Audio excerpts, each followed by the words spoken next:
Right now, it is time for the Cover 2 podcast. It is 10:01 on a Wednesday morning. And we're going to do things a little different. We're going to have both of us give our first thought on the day. My first thought on the day is what is going on with LeBron James and Charles Barkley. LeBron James took criticism from Charles Barkley way too seriously this time. And LeBron had a couple choice words to say that we'll talk about a little later in the podcast. And we'll analyze that whole riff. Jared, what's your first thought of the day? Well, good morning, everyone. And today, my first thought is on the college football, seeing as today is National Signing Day, where all of the high school recruits get to officially say where they're going to be playing their next 4 years of college football. I think it's a great day. Obviously, a lot of athletes and families are very excited and everything. But you know what? I think it's getting a little out of hand. It's getting out of hand when it comes to maybe like a year before you're actually declaring. When kids are saying, I'm going to verbally commit to this school. And then 3 weeks later, you know what? I'm going to take back that commitment. I'm not going to go there anymore. I'm going to keep my options open. And then 2 months later, you know what? I'm going to verbal to this new school. And then they back out of that. And then on National Signing Day, they go, you know what? I'm going to verbal to some school way out of state that no one even thought of. It's getting a little ridiculous, in my opinion, as far as all these verbal, nonverbal, half commitment. I think these student athletes should wait until within a month of signing day, when they've been able to do all their research, go to all their schools that have been scouting them, and then really make a decision. When you're trying to verbal to a school a year or 2 years out, to me it's kind of nonsense. So I hope they can put a rule in to get away from that. But on the flip side, the good side, today's a great day for all these student athletes. Big day. Big day for college football. And obviously it's sad that we're not going to have football until next fall. But this is a good day. This is the last week we can talk about football during the football season. It's ridiculous. We got Live the Super Bowl football this weekend. We will be giving you analysis on the entire Super Bowl. We'll be giving our predictions, everything, a little later in the show. Right now, though, you've heard our first thoughts. That's what we're thinking about today on this beautiful morning here in Mission Viejo, California, settled by Calls OC Rock Radio. We're going to talk about the NBA, though, to start. And I wanted to pose this question to you, Jared, because it's been in the news a lot. And we're not going to talk about Barkley and LeBron first. We're going to talk about what's going on with Carmelo Anthony. Do you think he gets traded soon? Because personally, I think he's going to end up with the Clippers within the next 1 or 2 weeks. Oh, my gosh, the Clippers. I know. And Doc Rivers has said that he likes the Clippers roster, and then they got blown up by Golden State by like 40-something the other night. And most fans and even the local newspapers here in Orange County are saying the Clippers need to get Carmelo Anthony. Do you think they need to get him, and do you think they will?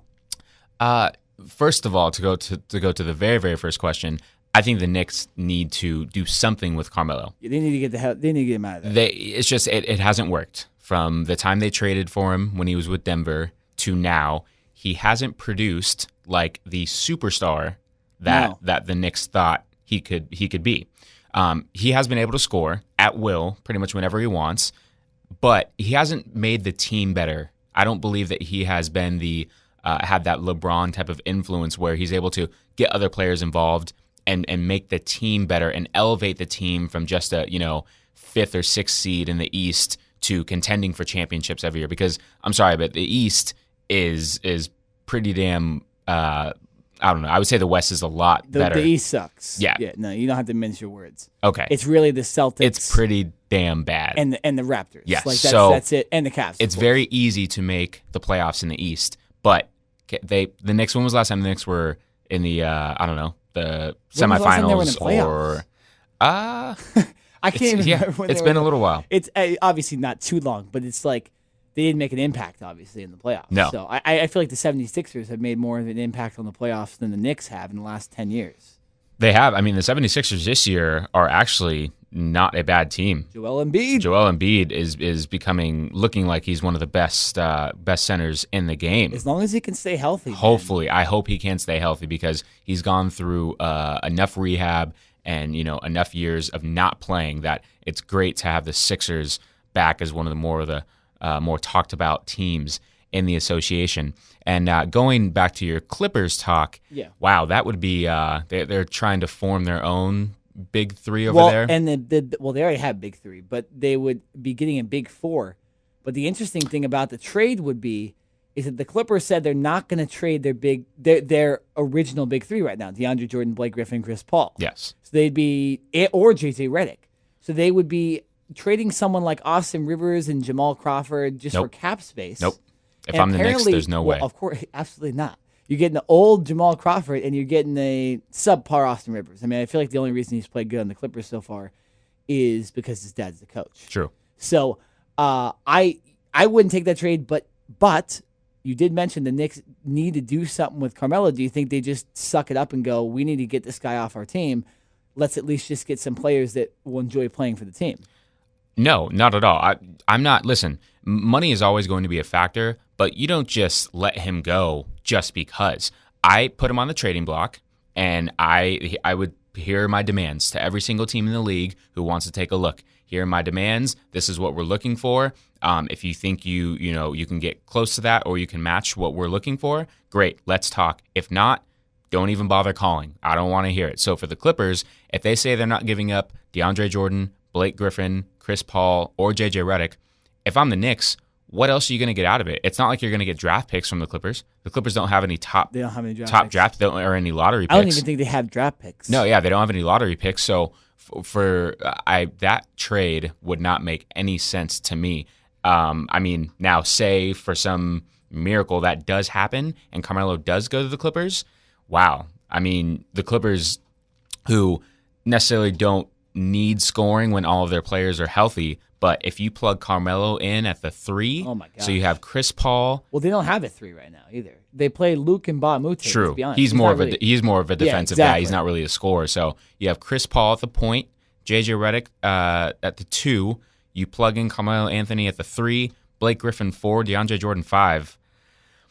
That's pretty scary. Well, that puts the Clippers in that, okay, they definitely can compete for a championship now. No, they better compete for a championship if that happens, because if not, then I don't even know. If they can't win or if they can't beat the Warriors with that lineup, then I don't even know what to say. But the Clippers might as well just leave L.A. and go somewhere else if they can't do that. As a franchise. They should, because that lineup is... that line was just scary, ridiculous, at least offensively. I mean, DeAndre Jordan's going to be the defensive anchor. Yeah. To me, you know what? And I don't want to bag on DeAndre, but I really don't. I don't consider him a big 3, in my opinion. I'm not. Listen. Well, he is an All-Star this year, though. He is, and listen, that was a weird All-Star pick. I understand that you need a defensive stud who can just get there, get rebounds, block shots, do that. But I still don't think he gives you enough offensively. His free throw shooting is still horrible. I mean, you're getting paid, I don't even know what his contract is, millions of dollars. It's a ton. And he can't, what is he, less than 40% from the free throw line? And air balls and bricks all day. Didn't he have back-to-back air balls last week? I mean, come on, man. So to me, his offensive game has not evolved enough for me to say that he is a true big 3. Defensively, yes.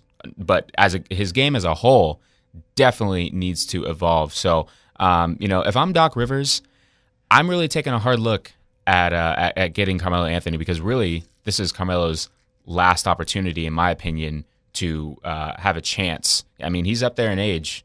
He's not a young buck. He's no spring chicken anymore. So, I say he's only got a few more years left before he hangs it up. So, if I'm him, I'm going to the Knicks front office and saying, hey, find a team, a team that is contending that could potentially want me, and let's make something happen. No, I totally agree. And the Knicks should do something with Carmelo. I think they should get rid of him. I just, you made a good point. And being from LA, we're obviously going to want a guy like Carmelo to come to the Clippers. But if you're the Knicks, you need to make sure the deal makes sense. For some reason, I feel like somehow the Clippers are gonna trade a draft pick to the Knicks if this happens.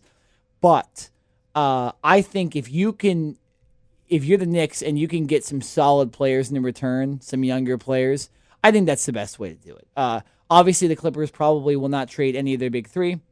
That wouldn't make much sense because I feel like the Clippers gel pretty well with this group, and I don't know why you'd add a guy like Carmelo that kind of just does stuff himself. He's not really for the team as much. So I don't know why you would trade, like, say, a Blake Griffin for Carmelo, because I feel like Blake Griffin's actually probably better than Carmelo in some ways. True. When healthy. Exactly. When healthy. As a teammate. So I don't think the Clippers should trade away one of those guys. But I think the Knicks, they need to be smart with the pick. Clippers, go ahead and get him. If you can get him without trading the big three, that would be fantastic. Now, you just mentioned something about Carmelo talking to the front office. Now, we're going to transition a little bit to another player who talks to his front office and then decides to tell it to the media. Oh, boy. LeBron James has recently come out a lot saying stuff about his team and saying how his team should get superstars. Charles Barkley had some choice words like he does a lot on Inside the NBA on TNT, I believe it was last Thursday. And what he said was that LeBron was selfish. He was kind of whiny about getting good players, and LeBron shot back at him. And as soon as I can get this quote, I'll get it to you. But LeBron really ripped Charles Barkley. I mean, he made fun of his gambling. He made fun of his spitting on a lady back in the day. Yeah, he called him a hater. He called him a hater too, which in my opinion was the worst thing he said in that whole thing. Probably. Yeah. Honestly, I mean, I think. Listen. I think saying that he gambled his money away in Vegas was probably the worst thing. He took some low blows right there. He did, yeah. So LeBron right there, I think LeBron over his career has had a lot, thick skin. He hasn't. I don't think we've ever heard LeBron go off and respond like he has. Definitely. This is a different side of LeBron, and I think it's somewhat of his frustration from the Cavaliers just ever since for the start of the new year. They haven't played well. They ever since they got their 3-point shooter from the Atlanta Hawks. Oh, we have a special guest. We do have a special guest right outside the studio. That's why we keep stuttering when we're talking. We do. We got someone outside the studio. But real quick before you finish your point, I wanted to say the quote that LeBron said. I wanted to say what he said. He said, of Barkley, he's a hater. What makes what he says credible, because he's on TV, I'm not going to let him disrespect my legacy like that. I'm not the one who threw somebody through a window. I never spit on a kid. I never had unpaid debt in Las Vegas. I never said I'm not a role model. I never showed up to All-Star Weekend on Sunday because I was in Vegas all weekend partying. Ooh. So he really took shots at Charles Barkley. Wow. And he also added, all I've done for my entire career is represent the NBA the right way. 14 years, never got in trouble, respected the game. Print that. Wow. And now we're saying it. Yes. So I cannot wait for Charles Barkley's response this Thursday on Inside the NBA. I think he's going to start off by stuttering.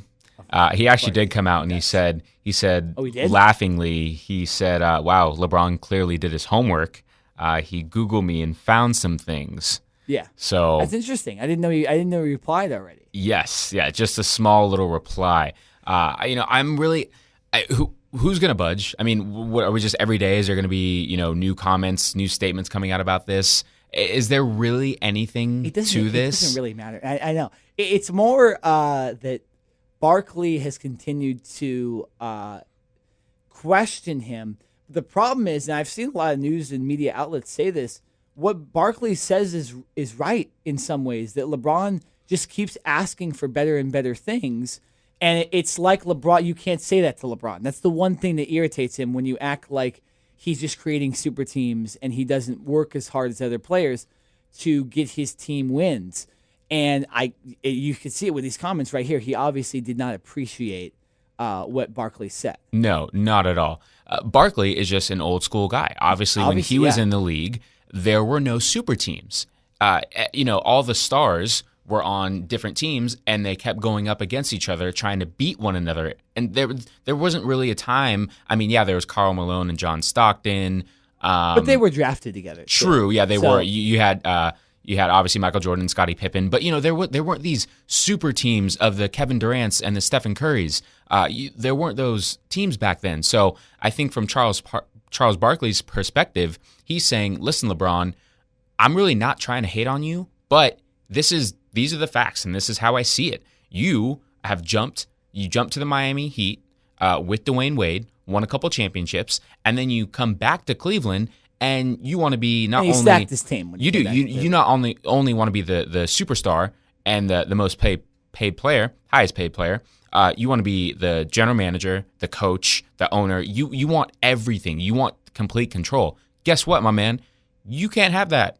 I know. You're the player. That is why there's a head coach in place. That's why there's a general manager in place, and that's why there's an owner. So they get paid to do their jobs. You get paid to play. So play and let them handle their situation. And if they aren't doing a satisfactory job or what, LeBron's standards, then guess what? You can go in and have a conversation with them, but it shouldn't come out like this. All of that should be in-house. And if it comes to a situation where LeBron is just fed up with it, go somewhere else. He's not. Yeah. I mean, we've seen him before. I mean, it seems like he's married to Cleveland, but he's not married to Cleveland.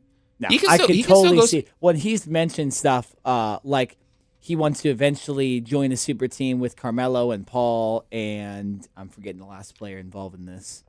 He wants to do a big four with those guys. So he probably plans on leaving at one point. But I don't feel like he'll leave Cleveland because of this. I don't think so either. Yeah. I'm just saying that he's not really married to Cleveland. So everyone who thinks that, oh my gosh, he can just bully everyone around and do what he wants. If I'm the owner and the general manager and even Coach Lou, the head coach, I would go to LeBron and say, hey, listen, man, we got to find a better way to handle these situations. You have a problem, come to us. Let's talk about this internally. It doesn't need to be spread out into the media. And now we got, you going back and forth with Charles Barkley when you should really be focused on your game. I agree. No, so, totally. You know what I mean? It's obviously a good talk for us, but as an organization, I don't think it's something that, they really want to happen. Now, no, I totally agree. And I think this will probably go away in about a week. I hope so. Yeah. For me, I actually don't hope so. I hope they keep fighting, and I hope they keep taking shots at each other because I love both guys. I like LeBron. I like Barkley. The one thing I'm going to say about Barkley that it kind of goes to your point of him being an old school guy. If there's one guy that's going to get mad at players joining teams to win championship, it's Barkley. And I think he has the right to because I think he's the one player in the NBA, besides, say, Karl Malone and John Stockton, where he literally stayed with teams and never won a championship. Now, he did get traded when he was younger to Phoenix, but that wasn't because he was trying to join up a team. He was traded by the organization. In my opinion, him, Malone, and Stockton, I give them props for staying with teams even though he had a better chance to win somewhere else. So I think that's another reason why Barkley gets so mad at these guys when they leave, guys like Kevin Durant and guys like LeBron back in the day when they leave for other teams to win championships. Obviously, Durant went to the Warriors to win a championship. There's no other reason to go to the Warriors than to win a championship. LeBron left the Heat to win a championship. So if there's one way I can defend Charles Barkley, it's that it makes sense that he gets mad, and he kind of has the right to get mad at this kind of stuff. Moving on to the last topic of the NBA talk. Derek Fisher. Did you see this story, Jared? D-Fish got robbed. $300,000 and his 5 championship rings. Ooh. What's going on, D-Fish? Question to you, Jared. Was it Matt Barnes?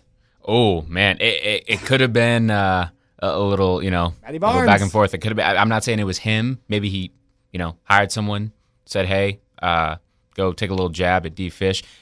If I'm D-Fish, I don't know if I would have all those rings in my house. I mean, that's just pretty valuable, I don't know. I might have that like in a safe somewhere, or I don't know. I mean, I guess, or if I did have it in my house, I would have some lockdown safe that, no one could get into. Yeah, does he have them just on his kitchen table? Maybe, just hanging out, posted up on the wall or something. I don't know. But, that's very sad. $300,000. Yeah. That's a Again, it's a why little does he have $300,000 in his house? It's a little chunk of change. Actually, It was of jewelry. Yeah. I think including the rings and everything. That's a lot. That's a lot of change there, my man. I mean, obviously, D-Fish has made plenty of money in his career, and now he's doing some analyst work on TV as he is no longer the head coach of the Knicks. But that one's got to hurt a little bit. No, I agree. And did you see? I don't know if Matt Barnes was talking about this specific situation, but he was fined by the NBA for wanting violence against Derek Fisher. Did you see that? For wanting violence? He said something along the lines of that he wanted someone to hurt Derek Fisher, and he got fined by the NBA for it. Oh, wow. Yeah. So wow. These guys are really, I mean, Matt Barnes is not a guy to mess with. I think we're finding that out. No, his history has shown that. Yeah, no, and especially since when I saw something like Derek Fisher said something back in the day about the whole Matt Barnes thing and about how he doesn't really care that he's going out with his former girlfriend, and this was on Instagram, and Matt Barnes commented on his Instagram saying, "Oh, you're talking." I'm paraphrasing. "Oh, you're talking tough now, but you weren't talking tough when you were running and screaming around your house that one day." so these guys, this is crazy. I don't think Matt Barnes robbed his house. No, I think that's probably taking it too far. A little bit. It would be funny if he kind of did it for like 3 days and then just gave him all his stuff back. But, here you go. Yeah. Oh, here D-Fish, and he leaves it outside his house. Yeah. So just want to make you sweat a little bit. Yeah, there are a lot of crazy things happening in the NBA right now. It is. You know what? And we're getting towards All-Star time. Really the NBA is kind of taking over as the spotlight right now. After the Super Bowl, we're gonna have no more football. We're gonna have baseball spring training coming up here fairly soon. But right now, the NBA has taken the lead as a top dog in the 4 major sports. I agree. No, yeah, the NBA always has a tendency around this time to get big because the trade deadline comes along soon. Yes. And the All-Star game is always fun. Of course, we have Russell Westbrook playing with Kevin Durant in the All-Star game, so a lot of cool things. All-Star weekend. Got the 3-point contest, dunk contest. All that stuff's going to be a lot of fun. I agree. So on the other side of this break, we will play Do You Care? We have NHL stuff in Do You Care? We have some more NBA stuff. We have some football stuff. And then after Do You Care, you have to stay tuned because we're going to be talking about the Super Bowl. We're going to be giving our full predictions. We're going to be talking about the biggest game. We're going to give all our analysis because there's no other NFL games to do this season. So we're going to be throwing it all out there. So stay tuned right after this quick break. The 2017 Honda NHL All-Star MVP is Wayne Simmons.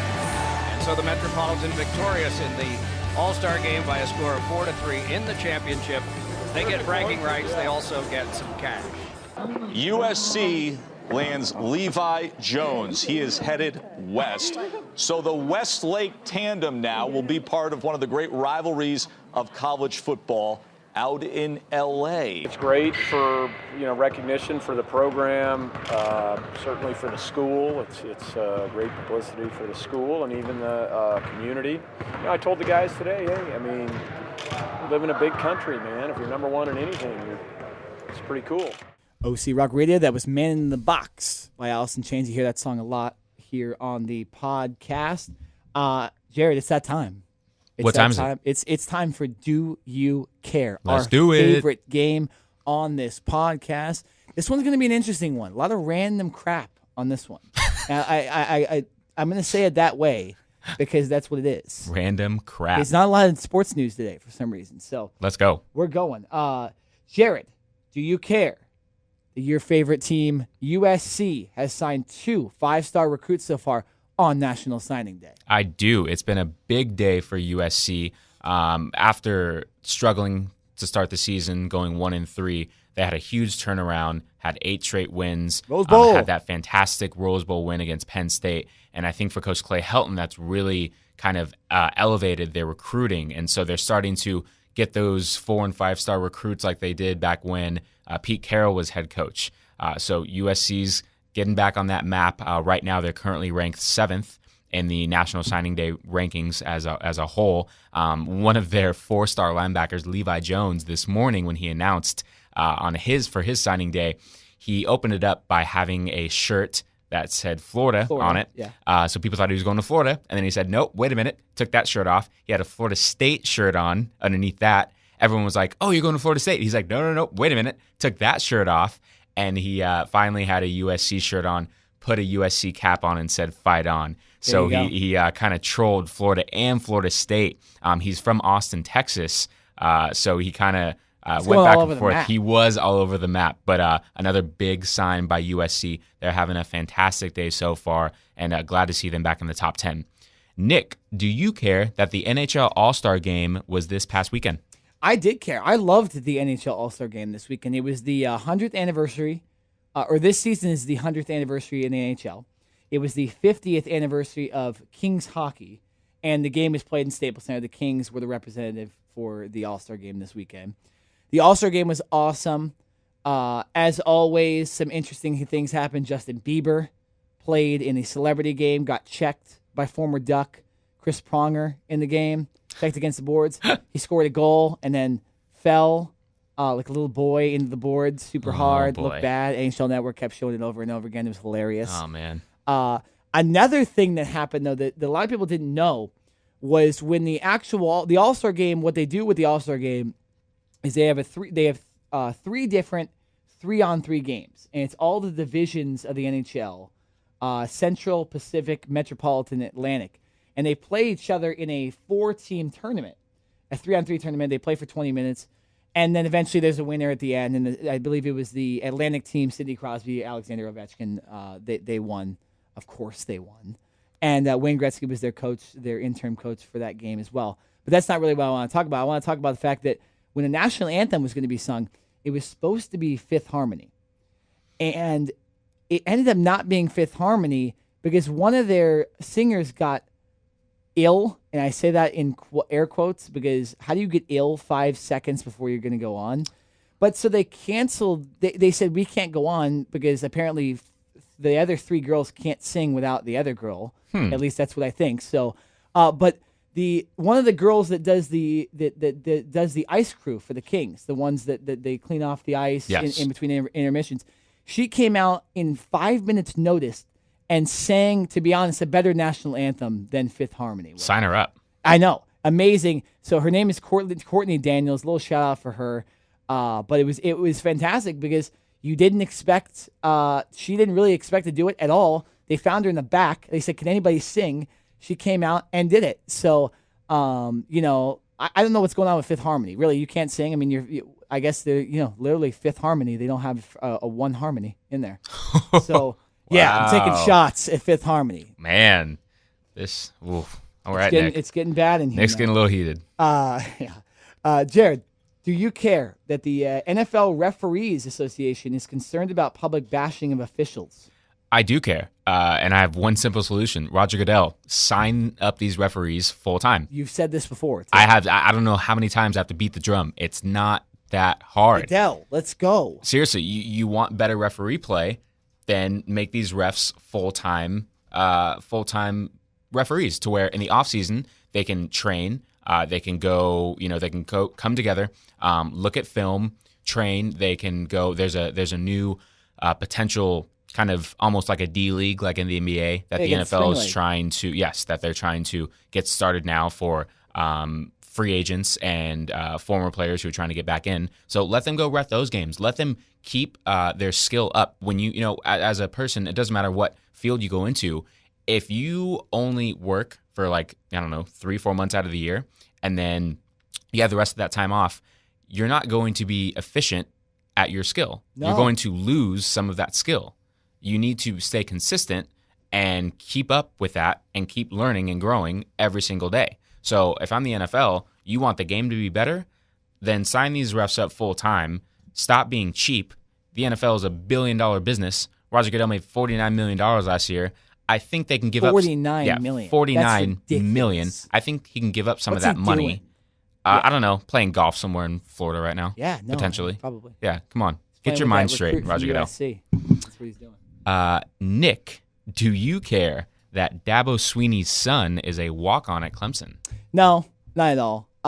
It's interesting because probably the only reason he's on Clemson is because his dad's the coach. So, whatever. He probably won't end up making the NFL because he's a walk-on. But it just, this stuff always kind of pisses me off because it's like, just because the guy's dad is the coach, he's going to get to play at a fantastic football university like Clemson. And, I mean, not much else to talk about. It kind of makes me mad when that kind of stuff happens. There's nothing you can do about it. He's going to be on Clemson, so whatever. There's a picture on ESPN, though. The guy, he looks a lot like his dad. Let's just say that, which makes sense since, Dad was, he's his son. But he really does look exactly like his dad, just a younger version of his dad. That was a really weird answer I gave for that one. A little bit, yeah. Jared, do you care that Gonzaga, the Zags, are number 1 in the new college basketball rankings? Nope. Sorry. Not really. Doesn't really do much for me. Listen, congratulations to Gonzaga. They're undefeated. The reason why they are number 1 is because Kansas, Duke, Kentucky, the other teams that should be number 1 haven't really lived up to the hype so far this year. And they need to get their act together. Realistically, in my opinion, Kentucky, Kansas, Duke, those teams could beat Gonzaga. Now, I think Gonzaga, they're definitely going to make the tournament and they can make some noise. I think they can get into the Sweet 16, maybe the Elite 8. But realistically, because of their conference, they're not playing as tough of a schedule as Kansas and some of the other teams that I mentioned have. So I don't think this is going to last long. This will be, maybe a week, 2 to 3 at best. And then they're going to probably slide down to the number. I think they might stay in the top 5, but they have to stay undefeated to stay in the top 5. 100%. If they lose 1 or 2 games, they're going to go to 10, maybe in the teens, somewhere like that. But that's how it works. If you're in that conference and you're going to have more of an easier schedule, then it's going to be tougher to stay in the top 5. If you want to consistently be in the top 5, then they need to schedule a better non-conference. Go play Agreed. at Kentucky, go play at Kansas, go play at Duke. Have them come to your place. Play some of those upper echelon teams. Don't play UC Santa Cruz. UC Santa don't Cruz, play the please. Banana Slugs Please. in basketball. Don't play Cal State Fullerton. Yeah. Sorry. Exactly. Sorry. Yeah. Shots at Cal State. Shots at Cal State You guys Fullerton. suck at basketball. Man, shots fired. Yeah. Nick's a little feisty today. I don't know why. Yeah. It doesn't make any sense. It's okay, man. National Signing Day. It's man. national. That's why. All right, Nick. Last question of the day. Do you care that a popular prop bet is that Vic Beasley is going to be the MVP of the Super Bowl? Yeah, I do care because I'll probably put in a prop bet or two this weekend for the Super Bowl. But that's very interesting. I could see him being the MVP. I could see him getting a couple sacks. He is the sacks leader, so I feel like that's a reason they did this for him. But I would probably say that it's probably going to be one of the quarterbacks, to be honest, if I had to bet. But prop bets are always interesting. Go look at your own prop bets. There's a lot of interesting ones like the coin flip. There's always that guy in Vegas that spends $1,000 on the freaking coin flip. It's literally a 50-50 thing. Oh yeah. So, if you're that guy, I'm sorry. LeBron thinks it's Charles Barkley. So very interesting prop bet. Vic Beasley's had a fantastic season, so in a way, it's kind of honoring him and thinking that he's a good player. So good for him. Real quick, we did not have this set up as a Do You Care question, but I wanted to ask you this because I thought about it when you mentioned the Spring League, and I know you're going to have a good answer to this. Oh boy, Jared, do you care that Greg Hardy wants to play in the Spring League? Oh my God, Greg, what are we doing? What are we doing right now? Do you care? That's what we're doing. I don't care. I just don't want to talk about Greg Hardy anymore. I mean, the guy needs to go find another career, man. Yeah. I mean, you've either made enough money to where you can go Do retire, MMA or go do something where you can be physical and beat someone up and not get in trouble for it. I'm sorry. I mean, listen, the NFL is a contact physical league, but you can't go home and beat up your girlfriend or beat up your wife afterwards because you're pissed. It just doesn't work that way. And listen, I'm all about giving people second chances and second opportunities. But when you keep screwing up over and over and over, people are just going to lose faith in you. So I understand that this league is set up to give people those second chances, whether they're free agents or whether they got kicked out of the NFL. Like Ray Rice, for instance, has said he's going to give this an attempt. But you know what? yeah, you get a second chance, but you're not a cat. You don't get 9 lives. You don't get third, fourth, fifth, You're sixth not chances. a cat, Hardy. Yeah. You're not a cat. You're not a cat. So, no, I don't care. I'm really happy that this league is starting, but Greg Hardy, just stay out of it, man. Go retire. Go, I don't know. I agree. Spend your money. I agree. On the other side, that's the end of Do You Care? I know you guys are sad. It's the end of Do You Care? On the other side of this break, though, we will be talking all about the Super Bowl till the end of the show. You're not going to want to miss this, so stick around. What is this moment like, seeing all of these people out here, Julio? I mean, it's love. It's great. You know, we accomplished something. We're here, but it's not over. You know, it feels great. You know, all the fans coming out, the media, everybody, you know, looking at us now. But it's not over. You know, we got one more game to finish. So get your rest this week. Rest up, hydrate, and get ready for Sunday, because it'll be a hell of a game. And hopefully we see you back in Foxborough with the win. Go Pats! Let's go! OC Rock Radio. That was Sail by AWOL Nation. This is the Cover 2 podcast. We're coming up on 11 o'clock in about 7 minutes here in Mission Viejo, a beautiful Wednesday morning. Once again, I'm Nick Nenad. And I'm Jared Smith. This is the Cover 2 podcast. Right now, we're going to talk about the Super Bowl. We're going to be giving our opinions on the Super Bowl. So I'll start with who I think is going to win. I think New England is still going to win by about 1. I know I said this last week. Not a lot has changed, obviously, since that last pick. But I just don't see them losing the Super Bowl. If it's not the New York Giants. It's a weird thing to say, but it's like, they're always going to be in the game. And I just don't see them kind of blowing the game right now. I think they are, I don't want to say they're the best team in the NFL, but I think they just, with Belichick and Brady, they're going to find a way to win. Listen, I hear what you're saying. Yeah. I really do. And it has been tough for me. I've been going back and forth. It's, how can you go against Brady and Belichick? This is their 7th Super Bowl appearance together, right? That's unheard of. So it's, how do you go against that? Their experience, the fact that they've won 4 already. But there's something about this Atlanta team. They're not scared. They're not going to back down. I think really offensively and defensively, they can keep up with this Patriots team, and really I think they can outscore them. It's going to be a very close game, in my opinion. It's going to come down to a field goal. But you know what? I'm going with the Falcons by 3. There you so go. we're very close as far as you think Patriots are going to win by 1. I'm going Falcons by 3. I'm not really sure. I think the game's going to be in the 20s. 27-24, something like that. But I think the Falcons can definitely move the ball on this Patriots team, come up with some creative schemes to be able to get, obviously, the Patriots are going to zone in on Julio Jones. So Atlanta's secondary, players, Mohamed Sanu, using Devontae Freeman, out of the backfield as a slot receiver. Tevin Coleman, he can do that as well. They're really going to have to focus on their secondary guys, because for the Patriots, you can't let Julio Jones beat you. You do whatever you can. Absolutely. You double team him, Yeah. you triple team him. If the Patriots lose, they have to lose saying, you know what, we did everything we could to stop Julio Jones. You can't lose and let Julio Jones do what he did to the Green Bay Packers. He can't go for over 100 yards and 2 touchdowns. That can't happen if you're the Patriots. And that won't happen because the Packers defense was Swiss cheese, and that's not a pun there with the Packers being cheeseheads and stuff. Their defense is horrible. So the Patriots defense is great. So I don't think that will happen. I think they'll have Malcolm Butler on him. Very, very, very interesting though.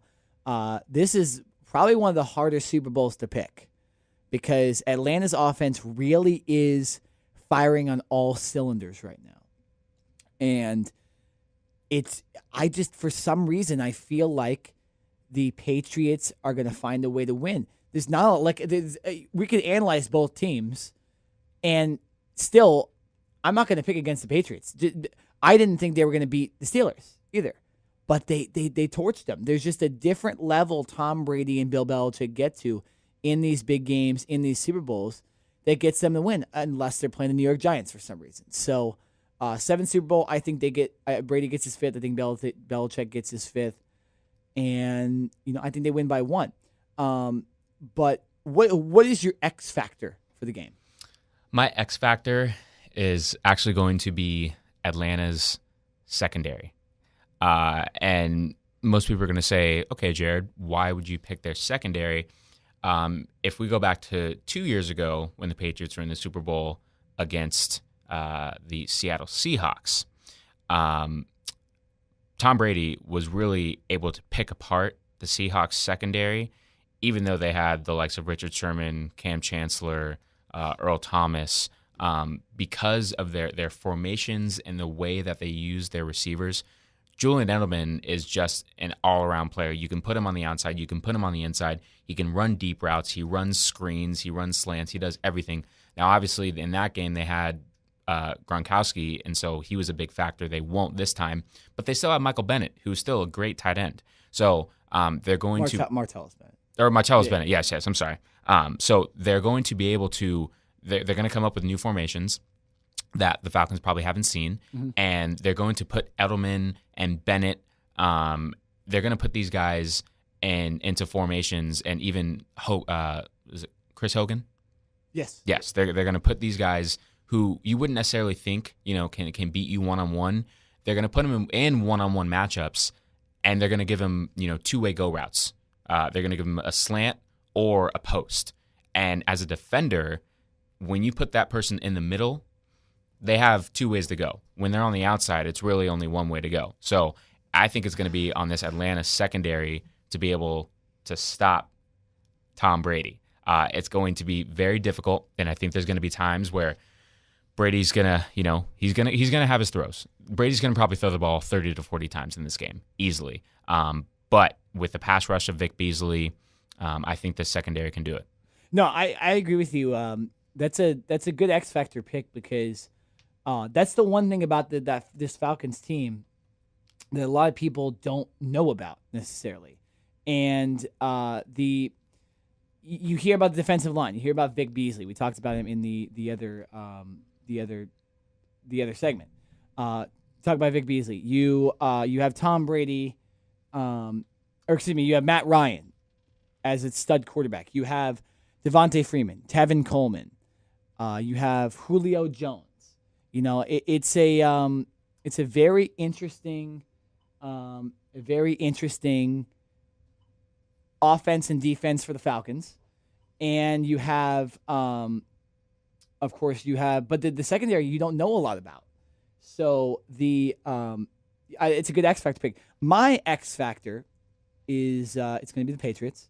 It's Steven Gostkowski because he's had a little bit of a tough year this year, and I think if he can really just be good with his field goals, obviously he'll be in a dome, so it probably won't affect him too much, unless like Skip Bayless said, the fans blow the ball to the left or something stupid like that.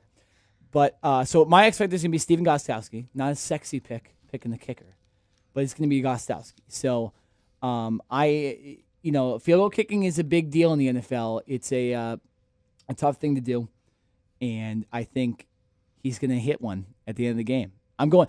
By the way, my score is going to be 31-30. I'm going around the Super Bowl, the bet line right now. I think it's like 59 or something like that. Okay. So I'm going to go 61. I'm going to go Patriots, kick a field goal, and screw over a bunch of guys betting on the game. Yeah, that's a little high for me. I've always said this: defenses win championships, offenses win you games and get you into the playoffs. Both of these defenses, in my opinion, I think they're both a little underrated. Definitely. When Dan Quinn came over from Seattle, he wanted to implement that same style that Seattle has, fast and physical, to where they don't blitz a lot. They rush with their front four guys. And, he brought in Keanu Neal to be the Cam Chancellor. I think they're still looking for that Earl Thomas type of player.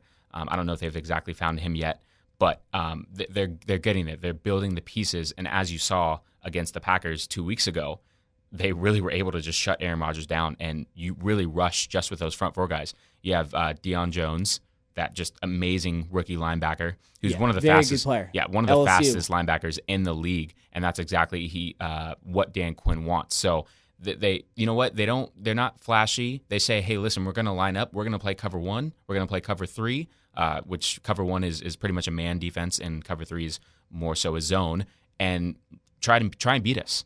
We're going to use our speed and our athleticism, and that's what we're going to do. The Patriots, on the other hand, they're big and they're physical. They're not as fast. They use a little bit more of their scheme, so they might only have 2 down linemen and 4 linebackers, and you're not going to know who's coming. So for Matt Ryan, it's going to be a little more of a chess match of, okay, are they in man or are they in zone? It's a little more stressful in that sense because you don't know, is who's coming. Are you going to have Rob Ninkovich coming, or are you going to have him dropping out in coverage and exactly. what I mean? I know. So it's going to be a little more difficult in that sense. Obviously, it's worked because the Patriots led the league in defensive scoring. They were number 1, so which means they gave up the fewest points in the league. Mm-hmm. The Falcons, I believe, were in the mid-20s, so they didn't do as good of a job. But it's because most of the time the Falcons had a lead. So their defense was on the field against offenses who were, passing the ball more and trying to score instead of just running. So, but yeah, I think it's really going to be a little more of a defensive battle. And like I said before, I'm not going far off of what you said. I still think it's going to be, I'm going to go 24-21. There you go. 24-20. Change so my I pick thought from the earlier. Steelers, I thought they were going to win last week by that score, or 2 weeks ago, but I was wrong. Oh, boy. Steelers screwed up. Turns out. Yeah. Need Le'Veon Bell. I know. Yeah, exactly. Talking about the offenses real quick, do you see Julio Jones playing well in this game, or do you think the Patriots will indeed stop him? I know you said that that's what they should do. Do you think it will happen, though? Listen, if I'm the Patriots, I'm going to play them. That's the guy you have to stop. Listen, so it's going to be like punt coverage, where you have 2 guys just lined up right next to the gunner. That's what if I'm the Patriots, I'm putting guys 2 guys right in front of him, jam press, and then I'm going to put a safety over the top. I'm not letting Julio Jones beat me. This is just like it's just like in basketball, where with Kobe Bryant, LeBron James, I am stopping that one guy, and I'm going to let everyone else score. You make that Zaza Pachulia score. Yeah, that's what you do. If he beats you, that's fine. I can live with that. I am not letting Julio Jones beat me. You can't let him kill you like he did with the Packers. And there's going to be times where Atlanta's going to put him in the slot, so you can't really double team him, or they're going to put a bunch formation to where you can't, maybe press him. That's screens as well. Yes, and screens. But if Julio Jones is lined up as the X or the Y, which means he's the outside receiver, if I'm the Pats, I'm immediately double teaming him, no questions asked. And on the flip side of that, for the Falcons, really, I think you just have to contain Tom Brady. Tom Brady's going to get his completions. He's going to throw the ball at least 30 times. All those short passes. Yes, it's those short passes. It's those dink and dunks. And then when you least expect it, they run a double move on you. Yep. They use Julian Edelman, and you think he's going to run a slant, and boom, he runs right past you. And you're like, how does this little Wes Welker get past all these big defenders? Well, guess what? They suck you in. For the first quarter, 2 quarters, they're running quick dump-offs. And then, boom, when you least expect it, they're going to hit you deep. And it's random guys, too. Chris Hogan. I mean, Chris Hogan? Yeah. Where'd he come from? He became Hulk Hogan in that last game. He did. And I hate those little dink and dunk passes the Patriots do. It's impossible to stop. It is. Listen. You can't stop They it. move the chains. They're going to get, 5 yards here, 7 yards there. Give it to LeGarrette Blount on 3rd and 1. Running back side of the backfield. And then they're going to give it to him, and they're going to pound it for another first down. They have long, sustained drives. They don't have too many big chunk yardage plays of 20, 30-plus yards. They're going to lull you to sleep. So for Atlanta, their conditioning better be up, because I think they're going to be on the field. Atlanta's defense, I'm sorry. They're going to be on the field a lot. Trust me, there's going to be multiple 10-play drives by the Patriots. Tom Brady's just going to go down the field and chew them up. For Atlanta, they're going to have to hold the Patriots offense to field goals. If Atlanta gives up touchdowns early, then that's when things might start to unravel, because for Matt Ryan and the offense, then they're going to have to, start chucking the ball up a little more. That's a good point. Yeah. For Atlanta's defense, hold the Patriots to field goals. No, I totally agree. And the another thing that's interesting about New England's defense, you were talking about double teaming Julio Jones. In any way, do you think? And I'll give my opinion right after I ask the question. Do you think that the loss of guys like Jamie Collins and Chandler Jones last couple of years, do you think that will affect their defensive line against a pretty good offensive line in Atlanta? And another thing, too, if they lose, is that blamed? I think it is. Yeah. I think. Listen, in the NFL, and Bill Belichick is the best at getting the most out of his players, whether it's Tom Brady or the last guy on the bench. Yeah. He somehow finds a way to motivate guys and put them in the right schemes and right areas to make a play. But you also need athletes. Jamie Collins is an athlete. Chandler Jones is an athlete. And those guys don't come around often. So I understand you're thinking for the future, and the Patriots got draft picks, and maybe they got some money off the books by trading those players. But to me, Rob Ninkovich is great. You don't have Vince Wilfork anymore. You don't have that clogger in the middle. No. But you don't got that gut anymore on the team. You need Big some. gut. You do need a few of those kind of just superstar, freakish athletes. And the Patriots, obviously, they did have it on offense with Rob Gronkowski, but he's injured. But yeah, I think that will affect them. And if they do lose this game, you have to look and say, are you guys afraid to spend money? Because that's why they let Chandler Jones and Jamie Collins go. They didn't want to pay them. And in my personal opinion, I think at some point, Tom Brady took a pay cut last offseason for a reason, so he could free up more money so the Patriots could go out and sign their own guys or spend a little more money in free agency. So the fact that they haven't necessarily gone out and done that yet is a little surprising. So to answer your question, yes, I do think that is something that they could get blamed for if they do end up losing. Yeah, no, I don't necessarily think it will affect them either. And I agree with you almost on everything you just said. They will get blamed because the media is going to want to blame them, just like Odell did on the boat, and just like Antonio Brown did with the Facebook video. Not as much because it didn't happen like this week, but I just lost my train of thought right there. It's okay. Totally lost my train of thought. You're all over the place today. You were a little feisty earlier. You're right. Yeah. Are you all right? Are you hungry? You need some food? I might be hungry. Okay. Might be thirsty. All right. Don't know. We'll set you up after this. We're almost done. All right. Finish strong. No, just to move topics because I can't remember what I was going to say. Did you see the media day yesterday? Or was it yesterday? Or was it like 2 days ago? It was 2 days ago. Yeah, 2 days ago in Houston. Did you see like the spectacle it was? Fireworks. Ridiculous! It was unbelievable. Yeah, it was actually at the baseball. The Houston Astros ballpark, and it was full. At least for a while. I mean, did you see the amount of reporters around Tom Brady? Ridiculous. It was like asking Trump questions and stuff. Oh yeah, good Lord, Trump questions. Oh, and then Tom Brady got a little emotional. He shed a couple tears when a 7-year-old boy asked Tom Brady. What was the question? I believe it was. I don't even know about this. Who was his hero? And Tom Brady kind of choked up a little bit, and he said his dad. And it's very interesting. Didn't he just say his dad can't talk to the media? Yes, too? yeah. He kind of put his dad on restriction. He puts his dad on blast and then starts crying about him. And then he starts crying about him. Yeah, that's true love. Yeah, right? that's true love. That's tough that's love. What I do with my dad all the time. Just some of the random questions that they ask. Who is your most popular person in your phone book right now? Or I don't know. Random things. It's very interesting. I would ask him stuff about like professional wrestling and stuff. Tom Brady? Just random, just to see what he would say. You know what a very, very common question was that pretty much every athlete and or coach got asked. What was it? If you could have one player from the NBA be on your team, who would you have? Interesting. Who do you think it was? LeBron James. Yes, easily. I almost said Russell Westbrook, though. Couldn't you see him being an NFL player? I could see Russell Westbrook being like an Earl Thomas. He's just a little speed demon, and he's going to just, come and light someone up from the secondary. Exactly. Yeah, no. But LeBron James was easily, they're like, we can put him as tight end. We can put him as receiver. He could probably play safety. I mean, you could really play LeBron anywhere. I don't know, line him up in the backfield. I mean, I don't know, let him throw it around. Imagine if he was just a receiver. He's like a Julio Jones, 6'8", 260, So, but I just think the media overdid it. It was ESPN, ESPN's always got to overdo it.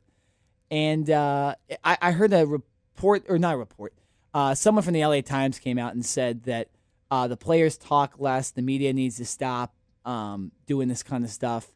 And I agree with him. It's way too big of a spectacle, a media spectacle for it. And it was way, way over the top. But I can understand the question. It's Super Bowl. It's the biggest event in sports. But still, you don't gotta like set up a whole baseball field worth of stuff and have these big platforms for the guys. Hey, listen, this is not just a game. This is an event. This is it's super. Yeah, no, this is like almost like a national security. I mean, this is obviously a huge deal. People, spend thousands and thousands of dollars for one ticket. All right, I agree. I think the lowest ticket when the games ended 2 weeks ago it was like $3,000. Yeah, $3K. That's a nice little chunk of change. But no, I understand that. I believe it is today. Today, I believe, is the last media day. And then after that, the media is not allowed to speak with the teams, and the teams pretty much get their privacy to do what they do. I got a question for you, Nick. If you were a player and, say your team was going to the Super Bowl, you were a part of the Patriots or the Falcons, how would you handle your family? Say you got friends and cousins and people coming for all over the place. Hey man, I want tickets to the game, and you got to end up getting 50 tickets for people. How do these players? I think it's very interesting how they end up dealing with that. Plus, also trying to get ready for the game. I'd say screw them. They're not going. I'm just kidding. No, I'd probably see. That's very interesting, and because you have there is going to be a lot of people asking for tickets if you're a player, and I just think. I would have my intermediate family come. I would have, probably my grandparents come, aunts and uncles. No friends though. No friends? No. Man, because then you're picking between friends and stuff. Oh, so you're saying if you made it to the Super Bowl, I wouldn't be going. No. Wow. No. Okay. Well, I would expect you to be on my team or in the media anyways. Oh, so okay.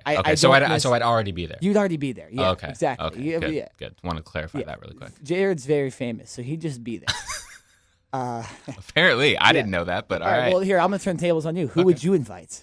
I would, yes, family, close friends. Here's what I would do. But who because after that, people are going to become who were close friends, who they thought you were close friends with. No. They're becoming no friends. If I haven't talked to you in 6 months or a year, and then all of a sudden, hey man, what's going on? Yeah, man, I heard you're in that Super Bowl thing. Yeah. Click. No. Yeah, no. I'm talking about people who I go to lunch and dinner with on a regular basis, who I see all the time. This is what I would do. If I had a significant other, or I would just give it to my mom, I would say, here's my credit card. Here's a list of the people that I want. You take care of it. I'm not dealing with it. Yeah. I don't want to know how much it costs. Just take care of it. I wouldn't even want to deal with that whole spectacle of I don't know if you flights want to just give your credit card line. Listen, if I'm in the NFL, I'm making some dough, okay? They can afford to. That's true. Yeah. Unless you're a long snapper, and then you're probably not making too much. Maybe. How much do long snappers make? Yeah, I want to say, what, 400,000? I think that's the league. I think that's the league minimum. What is it, 40,000? 400,000? Oh, my God, that's so much money. I think. I know, yeah. Baseball's like $30,000. $30,000? For minor league players, I think. Oh, okay, minor league. Okay, maybe. Yeah. I mean, you got to think about it. The NFL, there's true. There's 53 players on a team. Exactly, yeah. Compared to, in the NBA, there's only 15, and in baseball, there's 25. So it's obviously there's the money is spread out more in the NFL. So I do understand that. But billion-dollar business, I mean, come on. So baseball, the minimum league salary is $480,000. That's interesting. I actually thought it would be a little higher. What is it? In baseball. What? 480,000. Okay, that's interesting. Yeah. It didn't say an average. The highest paid long snapper, $1.1 million a year. To long snap? Yeah. Sign me up. I know. How do we do this? I know. All you gotta do is snap a freaking ball. What's going on? I mean, you don't even get hit anymore. Yeah. They have rules that protect you now. The easiest job no ever. one can line up in front of you anymore. I mean, they can actually leap over you, but they can't, push you back. Or once you hike it, pretty much your job is done. You can run down on, if it's a punt, you can run down and try to tackle the returner. Yeah. But if it's a field goal attempt or anything like that, I mean, you pretty much just hike it and then you sit there and become a fan. I know. That's the easiest job behind being a Kardashian. Like that's because they just get stuff. They're just famous. Yeah. I mean, that's what a long snapper is. Good Lord. Football Kardashian. That's what okay. So I pulled up the NFL minimum league salaries. So if you have 0 years of experience, it's Zippo. It's $450,000. So even like, what about guys that like play on the practice squad and stuff? Like say like a quarterback from Central Idaho. They get, Central Idaho. I don't even think that exists. That's probably a community college up there. Potentially, maybe. Not important. No. But what do those guys get paid as far as playing on a practice squad? Hey, you know what? They're doing okay. They get a $7,000 a week. Oh my gosh, that's not bad. I'm bad at math, so I can't figure that out in my head right now. That's okay. Yeah, it's all right, man. That's good. That's about. It's like 30. It's like $35,000 or $40,000, something like that. I think. What? Something like that. For the year? Yeah. No. That's like 117. Yeah. He's putting fingers on me. I can't figure. It's okay. Listen. Yeah. They still make a lot of money compared to the average individual. All right. They're making more than us. Oh, of course they are. Yeah. So. I'll be on the practice squad. We need Listen, to become I don't care. You can throw me staff. around, do whatever you want. At the end of the day, if I'm getting paid, I'm good. I agree. Yeah. Where did we go on that? Jesus, man. We found. I don't know. We found from out long snappers, 1.1 million. Yeah. Kardashians. We're going all over the place. Everything. Well, you brought up Kardashians. Don't put us in that. That's oh, all you. Yeah, I did. Yeah, right. Yeah. I'm sorry, man. Yeah, you're right. I really don't know what's wrong with you today. To get you some off food. The rails. Yes, we are a little bit. No, but going back to media day, do you think media should be able to just ask any questions they want, or do you think there should be a that's it. No, because they do have the right restrictions. But because I saw a lot of people got mad both ways that Brady didn't answer the Trump question. Yeah, he kind of just a reporter. skated Well, by. the way a reporter asked it was real dumb. He asked it like, "Oh, what do you think about what's going on in the world right now? Like, what are you supposed to?" Yeah. And I actually don't think he knows. I think he's been focusing on the Super Bowl. I hope so. Yeah, exactly. And you know he probably is. He's got a hot wife at home. He's got great kids, great diet. Great diet. His diet's ridiculous. He has his chef. This is just apparent. Apparently, he has his chef prepare meals for him every day. He doesn't make a meal himself at all. And these meals are there's no meat in them, nothing. It's these crazy kale diets and all that stuff like that. So he really takes care of his body too. Well, listen, I mean, how old is he? 39? I think so. So yeah, whatever he's doing, it's working. So keep it up. No, going back to that question that was asked more or less about Trump, listen, obviously him and Donald Trump are friends, using air quotes, and obviously Robert Kraft, the owner of the Patriots, and Donald Trump are friends as well. So one can only expect that he's not going to blast Trump, or he's not going to say anything that would, I don't know, I guess hurt Trump or make Brady look bad or the Patriots as a whole. So he was just trying to divert the question, and I think it was a dumb question to ask. If you are going to ask it, you need to be more direct and be very specific in what you're asking. You can't just be broad and general and say, "Oh, what do you think is going on with the world right now?" Well, there's a million ways he can go about that. Right. So, of course, but Tom Brady, being the classy guy that he is, he just tried to divert the question now, So, no, I believe that reporters should be able to pretty much ask anything that they want. It is the Super Bowl, it is heightened. And of course, they want to ask a question like that, yeah. Of course. Just like I said, they had the 7-year-old kid go up there and ask Tom Brady the question. You have Michael Irvin in a ugly green suit up there. I know. I mean, I'm sorry, Michael. You've got some good suits, but that one you need to just burn and throw away. Yeah, like Kevin Garnett said, the Craig Sager, rest his soul. Burn it. Burn it. Just burn it. It's yeah. So you know what? But this is really we're here on Wednesday now. This is the time when both these teams get to focus in, get their last couple of real padded practices in. I believe today and tomorrow are padded practices. More than likely Friday will be just either half shell or just a walkthrough. Saturday is pretty much meetings. And then we got the big game on Sunday. So obviously the preparation started last week, the beginning of last week. But now, everyone's settled into their hotels. Like I said, I believe it's the last day for the media to talk to these players and coaches. So after today, both these teams are really going to just buckle down, get focused, and get ready for what I think is going to be a great game on Sunday. I agree. So real quick, to end the football segment, I want us to both once again give us our prediction on the game, and then say who we think the MVP is. Okay. Who's going to play well? You go first. Okay. So I once again, I think the Patriots are going to win 31-30. Don't see them losing. And I think the MVP is going to be Tom Brady. Tom Brady. I Yeah, think he throws around like 4 touchdowns in the game, 3 or 4 touchdowns.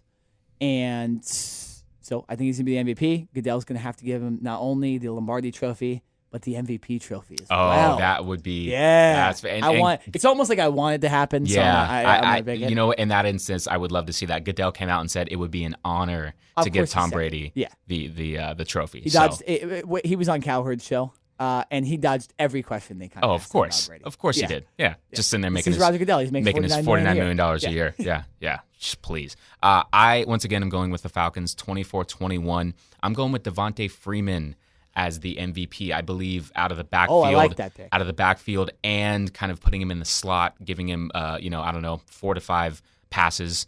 I think he's going to have 2 touchdowns, 1 rushing, 1 receiving. And I think the game is going to end on a field goal by the Falcons. I think they're going to drive down. Wow. I'm saying a 40-yard field goal by Matt Bryant, and the confetti is going to come down. Matt Bryant. Yep. And never retires. Falcons are going to bury the Patriots. There you go. Yeah. So now it's our final. It's that time of the show. Final thought time. This has nothing to do with football at all. I'm going to go. My final thought is people need to stop giving stuff away on social media, man. There's so much stuff, that you can't watch a show without it getting, you can't go on Twitter after because it's like trending or something like that. I'm talking specifically about The Bachelor. You find out what happens on The Bachelor right after on Monday if you don't watch it. Is this like the second week in a row you brought up The Bachelor? No, I brought The Bachelor like 2 weeks ago. Okay, well, it just seems like it's way too much for this show, okay? I know, it's not good. All right. But people need to stop giving away. Now I know what happens. I can't even watch the episode. It's ridiculous. Finally have to stop giving away the Bachelor result on Twitter, people. Let's go. What are we doing? Lord, I'm going to segue into a much better topic than The Bachelor. Sorry for everyone that's listening right now. Nick is I don't know what's going on with him today, but we're going to get him some help right after this. My final thought is going back to what Nick started the show off with, talking about LeBron and Charles Barkley. Listen, Charles, you're an analyst. I understand that you're a former player. You have a lot of more experience than most do when it comes to talking about basketball. But really, man, just shut up. Like, you're funny and you're goofy, and everyone likes you on TNT because you just mumble and you and Shaq go back and forth, and Shaq ends up dominating you after. And this isn't to defend LeBron because I think LeBron could have handled the situation better as well. But for the media, all it is something to talk about. But really, this has been day 3 of this, and I'm already tired of talking about this. But they're going to bring it up on Thursday. What is the real? What is this really about right now? These two are going back and forth. LeBron's saying that Charles is a hater and that he spits on people and he goes and parties in Vegas, and then Charles Barkley is saying, LeBron, stop trying to run your own team. You know what I mean? And we're blowing this up like it's some huge deal, like it's like two guys have never argued with each other before. I'm tired of talking about it. Let's talk about some real basketball. Maybe talk about how LeBron's team sucks right now. Yeah, they suck. Maybe LeBron needs to play better. It was the first time they had a losing record in the month. Really? January. Wow, that's a great way to start 2017. Fantastic. Yeah, you know what? After the last couple losses, I've listened to LeBron's quotes after the game when he's being interviewed, and he keeps saying we need to play better. We're not playing as hard. We need to find a way to play better. Maybe as the leader, maybe you need to play better. I totally agree. And I'm not talking about just points. You are known as a guy who likes to get your team involved, get assists, get rebounds. It's not just about points. Maybe you need to set the example. And, it's not just about, we need to spend more money and bring other players in. Maybe you just need to work with what you have and, find a way to play better. That's really what it comes down to for me. Stop, making the front office have to answer questions from the media as to, why is LeBron trying to control this team? There's an owner and there's a general manager and there's a head coach for a reason. You be the player. You go out and do your job and execute. Let the front office do their thing and go from there. You guys won the championship last year, so you want to get back to that. Start with playing on the court. I'm tired of him coming out and saying, we need to play better. We need to play better. Well, back your words up. I agree. No, real quick before we end, do you think that LeBron went too far with his comments about Chuck? I think he did. Like I said, LeBron, I don't think from the time that he's come into the NBA, he's never really, gone that far. He's got some thick skin, Yeah. But I think he was frustrated. And Dwayne Wade actually came out and tweeted later that he backed LeBron's comments. So of course he did. LeBron's probably not the only guy in the NBA who's frustrated or tired of these ex-players coming out and just saying whatever they want. So for LeBron, and you know what? What's probably going to happen? LeBron's probably going to get fined for this because there were a couple choice words in there, expletives. Well, yeah. So I guarantee you LeBron's going to get fined for it. Unfortunately, get fined like Matt Barnes. Taking $300,000 of Derek Fisher's jewelry and 5 championship rings. There you go, 5. Oh my 5 gosh, championship rings. That's messed up. That music means, unfortunately, it's the end of the podcast. We'll be back next week. We will talk about the Super Bowl game. Yes, for sure. Yeah, go Atlanta. Yeah, go New England. Not really go New England. I want them to win. All right, I want them to win because I want my prediction to be right. I don't really want them to win. Enough of this. This has been the Cover 2 Podcast. I'm Nick Neenan. I'm Jared Smith. We'll see you next week.